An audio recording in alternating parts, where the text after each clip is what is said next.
Les délibérations du docteur Balzano sont rapportées par Madame Figuière. Janine, de 2 à 8.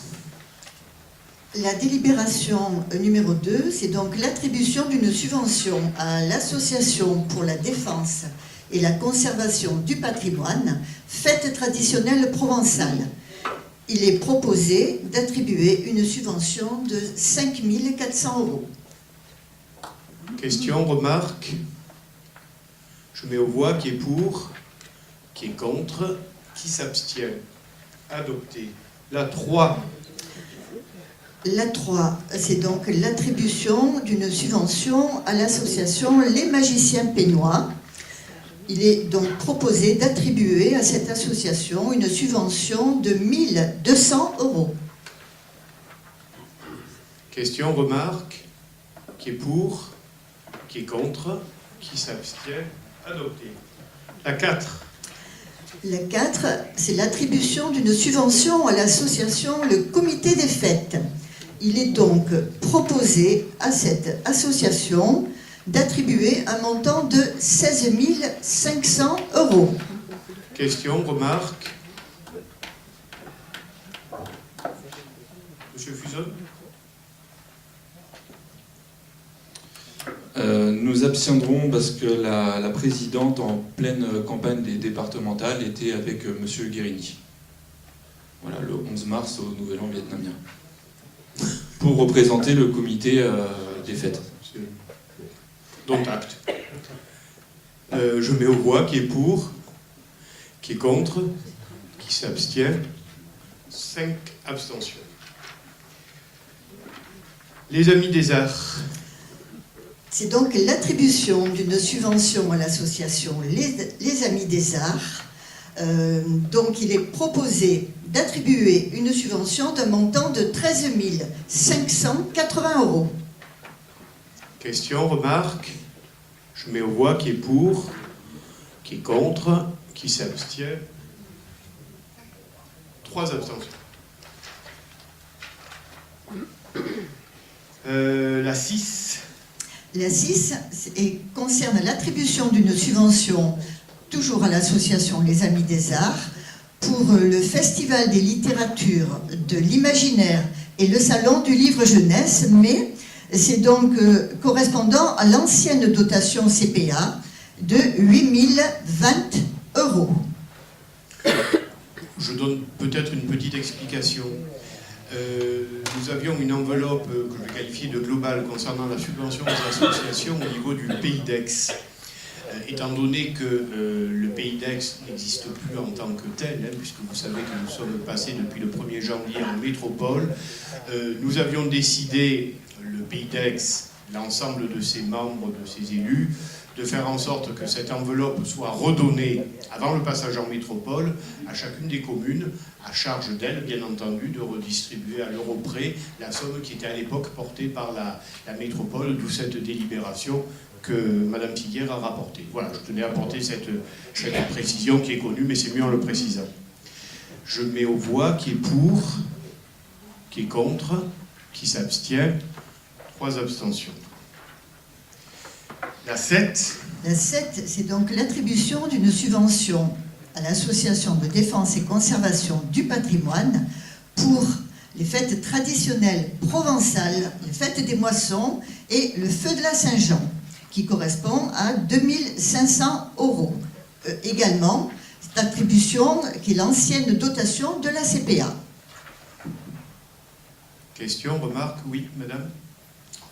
Monsieur le maire, vous n'êtes pas sans savoir que la loi exige qu'une association s'autofinance à hauteur de la moitié de son budget et que pour être qualifiée d'indépendante, la dite association doit posséder un niveau correct de recettes propres. Ce n'est pas le cas de cette association qui annonce un autofinancement quasi nul de 6% et un financement public de 77%, communes et EPCI. Quel est votre avis là-dessus? Toutefois, excusez-moi, je finis. Donc, nous nous réjouissons tout à fait, par contre, d'avoir une telle association qui assure et pérennise nos traditions. Alors, je vais vous répondre en 2 temps. Sur le dernier point que vous venez de préciser, permettez-moi quand même de dire qu'avec toute l'estime que je porte à cette association, il y a aussi derrière une volonté municipale marquée de pérenniser les fêtes traditionnelles, dont celle des feux de la Saint-Jean. Sans rien enlever au mérite de l'association, je tiens quand même à le dire. Et j'en veux pour preuve que dans quelques jours, puisque c'est le vendredi et samedi qui suivent l'Ascension, nous accueillons au Pen Mirabeau, et d'ailleurs vous y êtes invités, un congrès européen concernant les feux de la Saint-Jean. Nous étions présents l'année dernière en Belgique pour la même manifestation, puisque c'était la ville de Mons qui organisait cette manifestation, ce congrès ô combien important. Cette année, c'est nous, donc je tenais à dire que les fêtes traditionnelles, c'est des choses auxquelles au Pen Mirabeau, nous sommes particulièrement attachés, et Janine pourrait le développer, puisque c'est elle qui, dans la délégation culture, s'occupe plus particulièrement de ce point.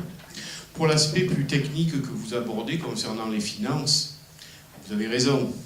Maintenant, je vais vous dire, s'il faut commencer à regarder association par association et recettes propres des associations, j'ai le regret, je dis bien le regret de dire qu'il ne va pas rester beaucoup d'associations que nous allons subventionner.